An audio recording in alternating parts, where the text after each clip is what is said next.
Well, the Glorious Revolution. Sooner or later, all this had to end.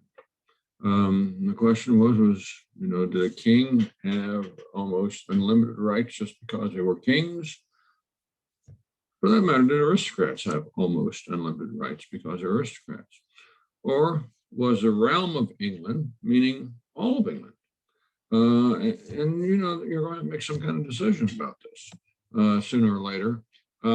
Because the decision is going to be made in 1688 and 1689, it's going to ricochet because this is when the colonies are building. So this is what the American colonists, this is the furniture they're going to have in their heads when they come over to the United States, or what will be the United States. James II inherits the throne in 1685. Charles II, who comes before him, was childless, at least legitimately childless, and he did not, had no children. James II, the second son of Charles I, remember the king gets his head cut off, decides to act very much like his father, except for the fact that his father never said he was Catholic. James is. And so the people, when he first came to the throne, the people were, okay, maybe. But then James II had a son. And although both father and mother were a little bit older, and there are suspicions that the son was smuggled into that, the baby was smuggled in somehow or another. It didn't matter because the son gave James an heir. And obviously the son would be raised Catholic in a nation that was Protestant, and becoming more and more Protestant with more and more Protestant groups. This was probably not going to be the most welcome thing. James had no tolerance for Parliament. He had no tolerance for politics.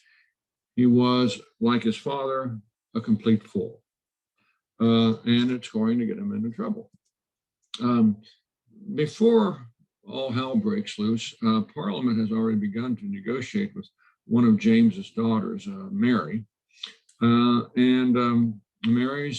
Mary is married to the Protestant prince, William of Orange, the Duke of Orange, which is in the Netherlands. The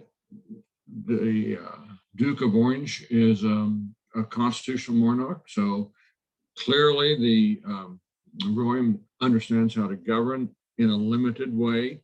He's Protestant. His wife is Protestant.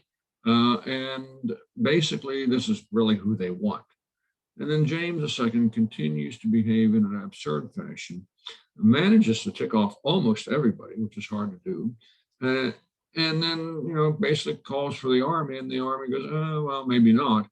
And James II, unlike his father, had enough sense to get out of town.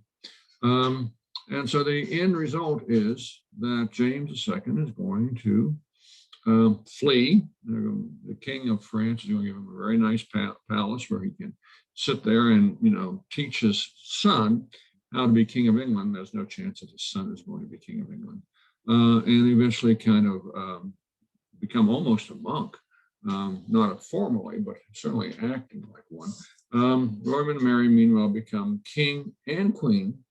It's a joint rule by the two of them. And the end result, therefore, is that you're going to end up with what's called a settlement, the settlement of 1688 and 1689, or the Glorious Revolution, because basically people don't get killed. I mean, the English Civil War devastated England. Nobody wanted to go back to that. And since James had already fled, what's the point? And so we now end up with a settlement. And Parliament pretty much dictates a settlement as to what they want. First off, that the king or queen, because you're going to have Queen Anne right after this, cannot avoid their duties to enact the law, that they have to execute the law. And that's reflected in the US Constitution, what's called the Take Care Clause, where the president has to take care that the laws be faithfully executed. And that the ability of a king or a queen to ignore a law, to essentially set it aside, that can't be legal either. And of course, in the American Constitution, the president has no such authority to simply set aside a law. The same thing goes for freedom of religion. That's going to end up in our First Amendment. Now, they're going to do away with a commission which basically enforced religious orthodoxy. Can't do it anymore. And although you don't quite have religious freedom in the way that Americans recognize it, nevertheless, you really are coming awfully close to religious freedom. There's still some groups that manage to land outside the what the government will accept, but the Quakers come immediately to mind. But still, we're far on the road now, not just to freedom of the church, but to freedom of religion. That living money, that tax, basically, that taxes, this goes without any question at this point. Taxes can only be levied by Parliament, and that taxes are there for a limited period of time. And that, it's a very well-defined concept. And when you run out of the power to tax, the king runs out of the power to tax, the power to tax ends. Now, the idea, too, of course, is if the king is indeed at the top of the realm, and the realm includes all of England, that is the right of his subject to petition him. Now, the king is responsible. This makes very clear that the realm is above the king. The king does not have the right, or the queen, does not have the right to turn down a petition, to turn it down, to ignore it. And so, now the king becomes a servant leader, and it's written into the law. Okay. Well, also that the king cannot or queen cannot raise a standing army to be inside the kingdom in time of peace, unless it be with the consent of Parliament. And the whole idea here is, why would a king in time of peace need an army inside England? Well, the reasons why kings kept army inside England was to keep control of their subjects. Well, if their subjects are boss, which is what this is saying, then the king can only attack his own superiors, in a manner of speaking. And so that's not any good. And so the American idea that politicians are at the employ of the people, that the people have a government and the government does not have a people. Now that becomes, it's been building for a long time. It's been building for over 400 years, 500 years here, maybe even 600 years. That idea is now put into writing, and William and Mary are going to have to sign this. Now, that the subjects, which are Protestant, may have arms for the defense, suitable to their condition. And again, this is not quite the Second Amendment, but as we saw back in Article 61 of Magna Carta, if you don't have the right to bear arms, you are a second-class citizen. Sometimes governments need to be shot. I hate to say that, but it's true. I think that, the sad reality is that sometimes governments do need to be shot. And that's what brought about Magna Carta. That's what brought about the overthrow of Richard II and Edward II. Tyrannical kings, queens, tyrannical governments, sometimes it's your only way of handling them. That elections of members to Parliament ought to be free. Now, that's not about money. What they mean there is that there's a freedom. The king cannot intervene in the elections of people to Parliament.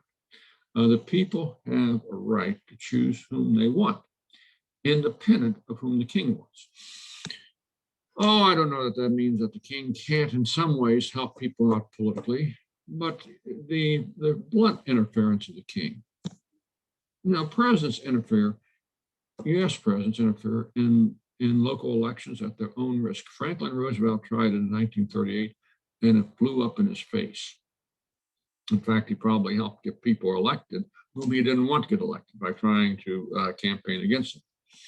that the freedom of speech or debates and proceedings in Parliament ought not to be impeached or questioned in any court or place out of Parliament.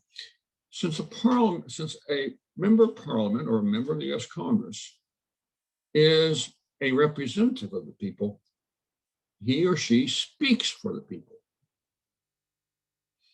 That means they can say whatever they want because it's not them speaking, it's their constituents.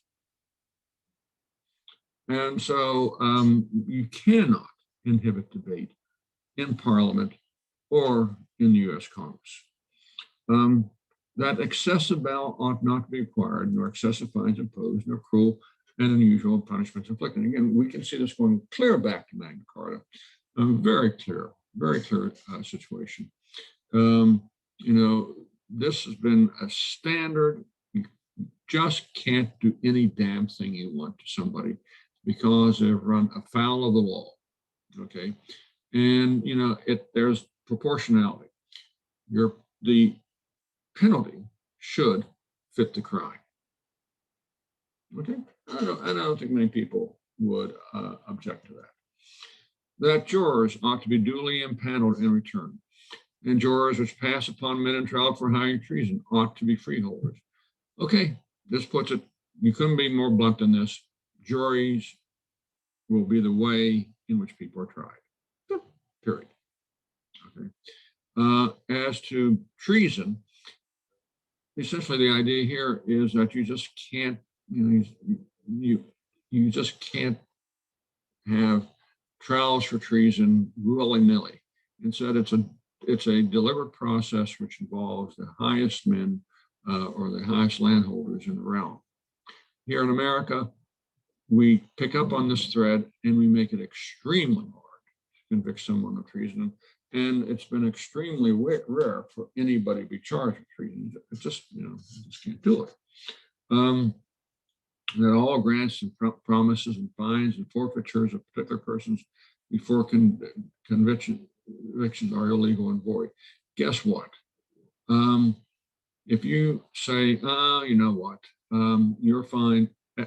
We know we know you're guilty, so we're going to fine you before you go through due process. No, can't do that.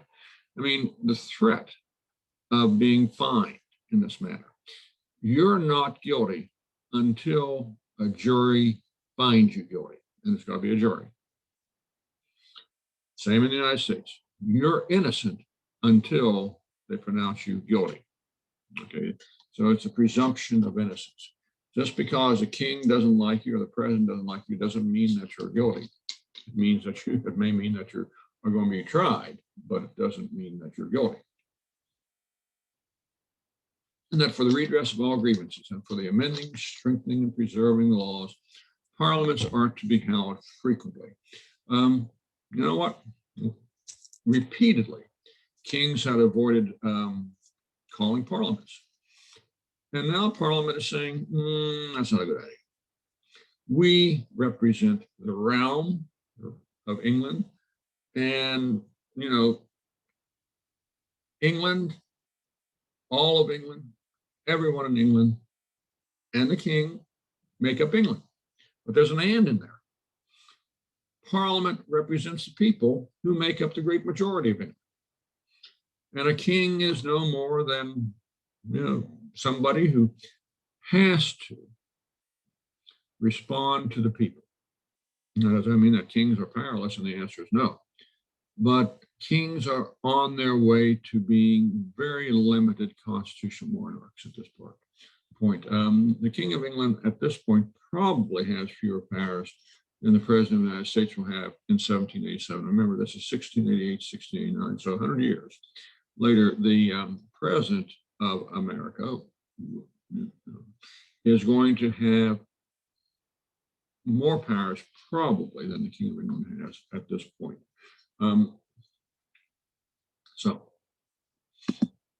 So we come to the end of this particular series of videos.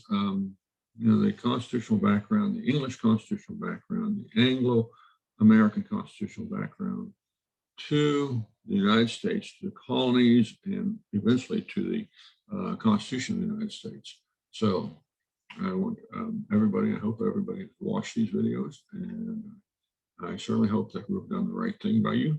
I want you to all to stay healthy, stay wise, and given the example set by some of the English kings, I want all of you to keep your hands. Okay, so take care, everybody. Bye-bye.